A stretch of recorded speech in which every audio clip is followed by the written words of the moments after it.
আজকে আমরা দেখেছি দুই শ্রেণীর মানুষ এখন দুই মেরুতে অবস্থান করছে। এর ভিতরে এক শ্রেণীর মানুষ হলো যারা নাকি আমরা দেশপ্রেমিক, আর এক শ্রেণীর হলো ক্ষমতা প্রেমিক। ফ্যাসিস্ট আওয়ামী লীগ সরকার তারা দেশপ্রেমিক ছিল না, তারা ছিল ক্ষমতা প্রেমিক।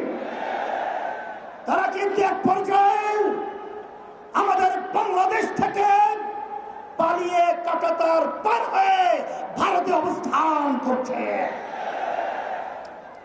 নব্য যারা ফ্যাসিস্ট হওয়ার চিন্তা করছেন, যারা গণভোট নিয়ে নির্বাচনের আগে দেওয়ার ব্যাপারে তালবাহারা করছেন, আমি তাদেরকে উদ্দেশ্য করে বলতে চাই, আজকে বাংলাদেশের ছাত্র জনতা, সর্বশ্রেণীর মানুষ আজকে জুলাই ভিত্তিক আইনি সর্বপ্রথম চায়, তারপর জাতীয় নির্বাচন চায়।